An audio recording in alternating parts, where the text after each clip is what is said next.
Assalamualaikum warahmatullahi wabarakatuh. Halo semua, perkenalkan nama saya Jovit dan selamat datang di video ini. Tentunya pada kesempatan kali ini kita akan mereview dan membahas sebuah buku yang bernama Kumpulan Cerpen, Tales from the Dark. Jadi ya, ini bisa dibilang sesuai namanya adalah buku bisa dibilang bertema horor ya, bisa dibilang bertema horor. Dan ini bisa dibilang adalah kumpulan-kumpulan sesuai namanya lagi, mohon maaf, sesuai kumpulan ini isinya kumpulan-kumpulan cerpen dari berbagai macam autor. Jadi kalian bisa lihat di sini tulisannya ya. Kalau misalkan mau baca sepenuhnya bisa di pause. Jadi ya, ini tuh buku sebenarnya sudah terbitan lama ya. Ini sejak tahun 2014 ya. Ini buku sudah semenjak tahun 2014, jadi kurang lebih 10 tahun yang lalu. Dan bisa dibilang saya beli buku ini tuh di Gramedia ya. Dan bisa dibilang ini adalah saya nemu di bagian klasik, jadi adalah buku-buku bisa dibilang tahun 2020 ke bawah. Saya sudah selesai membaca bukunya. Saya bisa dibilang beli buku ini sekitar, kalau nggak salah, sebulan yang lalu sih.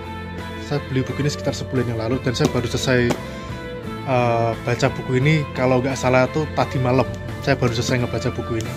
Jadi sekitar jam 11 malam saya kan ya gabut, jadi saya mencoba membaca buku dan sampai tamat bukunya.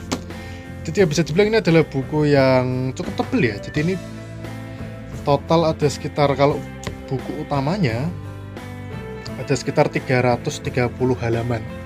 Itu isi utamanya ya, belum lagi nanti ada pembukanya dan juga nanti juga ada tentang para autornya di sini. Ya, ada berbagai macam autornya. Dan ini juga buku original ya ini. Saya juga ini bisa dibilang kalau ada ini berarti menandakan ini buku original. Jadi ya, ini bisa dibilang ya impresi saya. Kalau nggak salah tuh ada total 13 cerita di dalam buku ini. Dan overall ceritanya cukup solid, jujur aja. Overall gitu, sebagian itu cukup solid.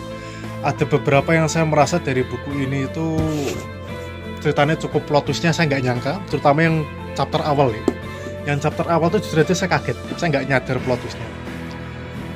Tapi juga ada beberapa cerita yang menurut saya terlalu teenager ya, terlalu remaja menurut saya sih. Saya jujur aja kurang menikmati cerita kalau misalkan ceritanya itu terlalu kayak terkesan remaja ya, walaupun memang ada novel remaja yang bagus, akan tetapi ya jujur kalau misalkan terlalu remaja ya, bisa dibilang terlalu tidak, gimana ya kasarannya ya, terlalu tidak logis dan juga terlalu yang namanya emosional, tapi terlalu over ya emosionalnya. Maksudnya novel emosional itu bagus, akan tetapi terkadang kalau misalkan terlalu emosional, kasarannya terlalu lebay gitu, malah saya ngebacanya jadi geli sendiri.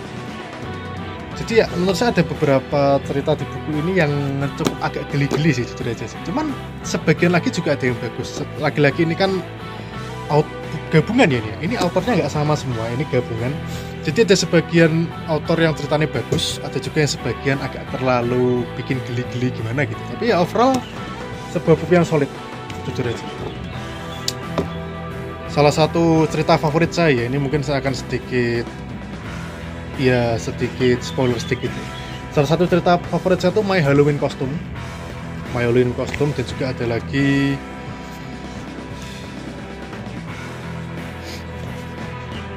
Rumah Permintaan, dikarenakan terdapat pesan moral yang sangat bagus sekali. Ada juga Bidadari Terluka. Bidadari Terluka menurut saya juga bagus, termasuk well written ya, dan juga ada pesan moralnya.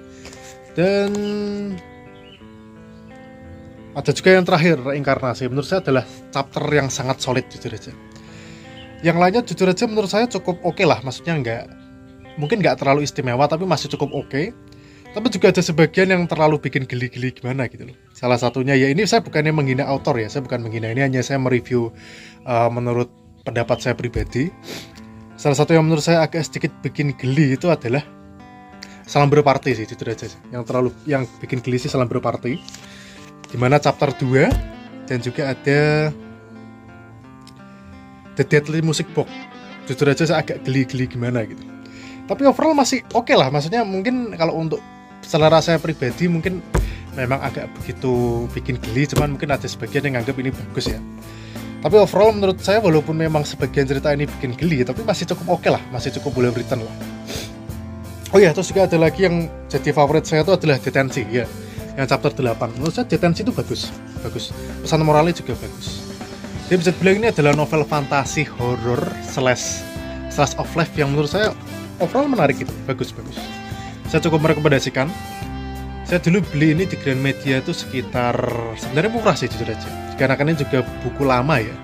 Jadi kalau nggak salah saya beli buku ini sekitar harga Rp55.000, dikarenakan lagi-lagi ini buku juga novel umurnya sudah 10 tahun yang lalu ya.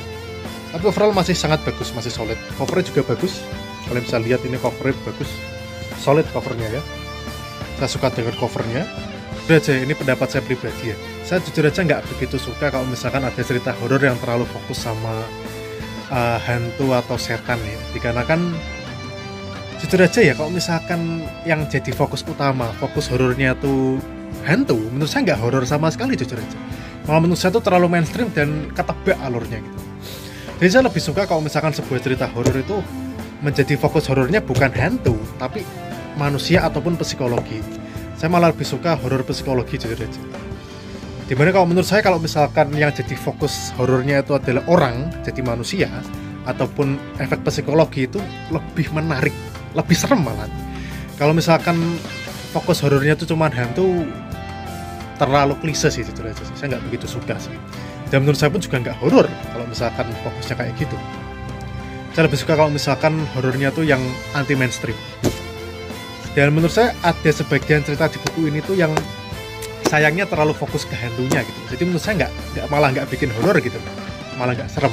Tapi ada juga yang memang fokusnya tuh hantu, akan tetapi itu bukan fokus horornya, akan tetapi cuma sebagai bumbu aja gitu. Seperti contohnya tadi yang saya seperti salah satu contohnya ya saya sebutkan adalah Bidadari yang Terluka ya. Itu memang ada unsur-unsur supranaturalnya, tapi fokusnya bukan di situ. Fokusnya tuh malah pesan moralnya. Menurut saya tuh masih bagus gitu. Cuman misalkan sudah terlalu fokus ke arah hantu itu saya kurang suka sih. Gitu aja. Dia kurang lebih seperti itu. Menurut saya bisa menjadi bahan bacaan yang menarik. Jadi kalau misalkan saya memberikan nilai, saya kasih nilai buku ini 8 dari 10. Karena overall ada sebagian ceritanya yang bagus, ada yang bener-bener ngebikin, bisa dibilang itu ngebikin secara pribadi itu ngena gitu loh di dalam hati pembaca. Namun juga sayangnya sebagian masih ada yang bikin geli, ada yang bikin geli-geli, ada juga sebagian yang mid, jadi nggak jelek tapi juga nggak bagus, tapi overall masih oke lah. Jadi menurut saya skor 8 dari 10 itu cukup fair, cukup adil. Dan kalau misalkan kalian pengen beli buku ini, saya bisa dibilang saya nemu link di Shopee ya. Walaupun saya beli di Gramedia, tapi saya nemu link di Shopee dan malah harganya jauh lebih murah. Kalau di Shopee ini malah harganya kayaknya di bawah dari 20.000 malah. Dikarenakan itu memang mungkin itu kopian jadul ya, bisa dibilang versi cetakan lama. Jadi akan saya taruh linknya di bawah kalau misalkan kalian tertarik. Sekian, assalamualaikum warahmatullahi wabarakatuh.